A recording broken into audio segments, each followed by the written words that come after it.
Imagine standing in the center of a great city. The architecture is monumental, the economy is booming, the military is unrivaled. But in the shadows, a scribe is carving a warning into stone. An astronomer is calculating a date that signals the end.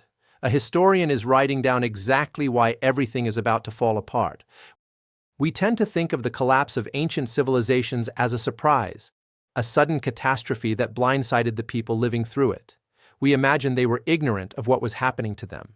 But what if we're wrong? A deep dive into the archaeological record reveals something unsettling. Ancient societies, from the jungles of the Maya to the marble halls of Rome, didn't just collapse blindly. They left behind evidence that they knew what was coming. They had what researchers call cultural memory, sophisticated ways of tracking the cracks in their foundations. They predicted their own downfalls. They understood the resource limits, the political corruption, and the environmental changes. But here is the terrifying part. Knowing didn't save them.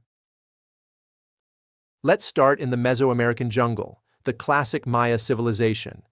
At its peak, this region supported 5 to 10 million people. They built massive temple pyramids and developed a writing system so complex we are still decoding it today. But the Maya weren't just builders. They were obsession-level timekeepers. Scholars have analyzed surviving texts like the Dresden Codex and found something fascinating. These aren't just religious calendars. They are records of temporal cycles. Some researchers argue that when the Maya predicted endings or cataclysmic shifts, they weren't just being mystical. They were documenting observations of environmental patterns. They knew that nature moved in cycles of abundance and scarcity. But by 800 CE, the math wasn't adding up. The Maya had stripped the forests to burn lime for plaster and clear land for farming. The soil was exhausting itself. And then the droughts hit. We know they knew about the droughts. How? Because they wrote it down. The Mayan stelae, those big stone monuments, started recording fewer dynastic victories and more records of water shortages and warfare.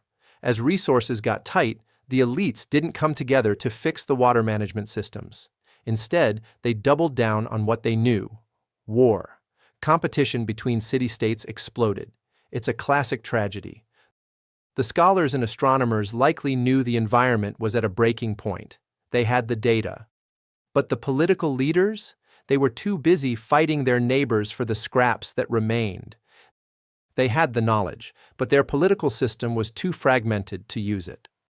Now, let's jump across the ocean to an empire that loved to write about itself: Rome.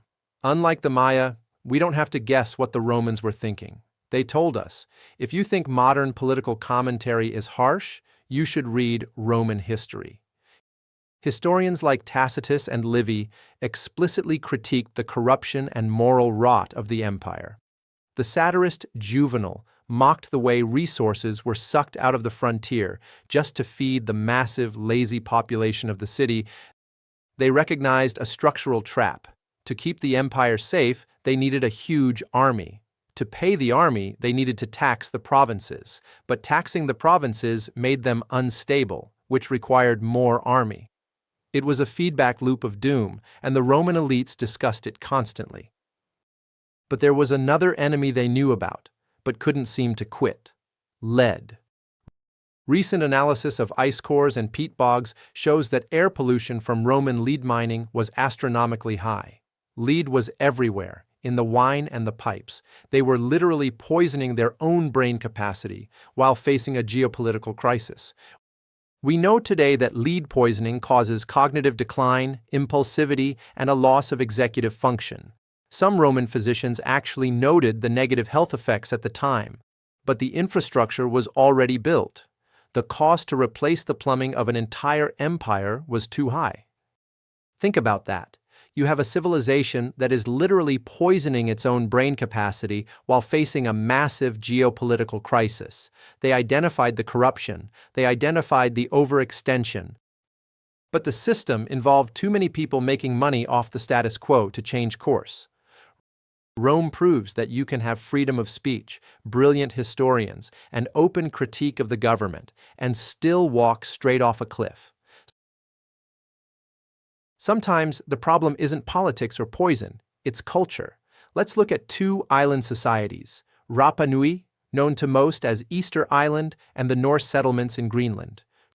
For years, the story of Easter Island was told as a fable of ecocide. The idea was that the islanders stupidly cut down every last tree to roll these giant statues around, destroying their own ecosystem. But new science says that's wrong, or at least incomplete. Ancient DNA and paleobotany show the collapse was caused by a mix of things: climate shifts, rats eating tree seeds, and eventually European contact. But here is the fascinating part. The islanders did adapt. Their oral traditions, their cultural memory, record the shift. They recount stories of resource scarcity and conflict. They stopped building the giant moai and changed their settlement patterns. They listened to their own history and changed.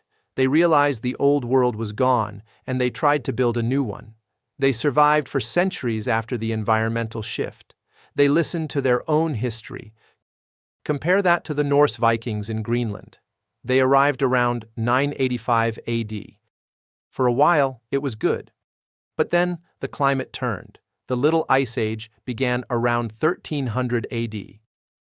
The Norse sagas document this. They write about the harsh winters, the pack ice-blocking trade ships, and the hunger. They knew the cold was winning. But archaeology shows something tragic. The Norse refused to stop being Vikings.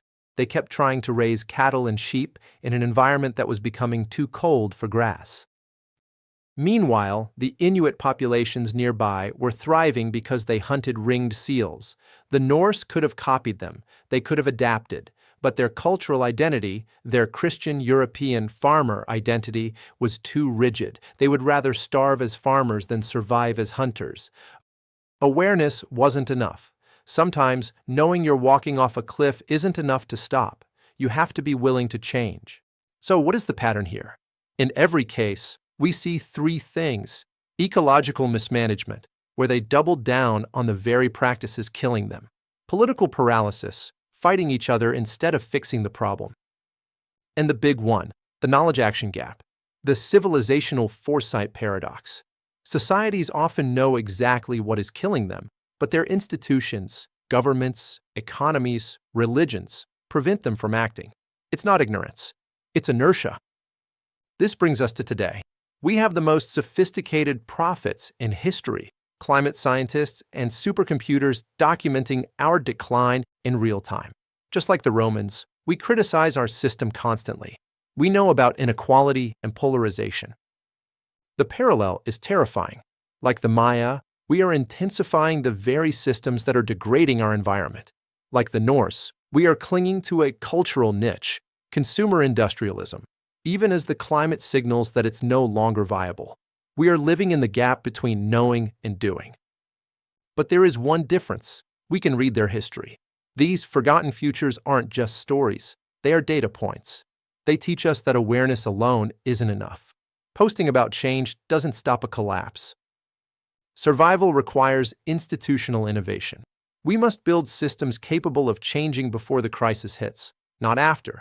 The ancients predicted their downfall, but couldn't stop it. We've predicted ours, too.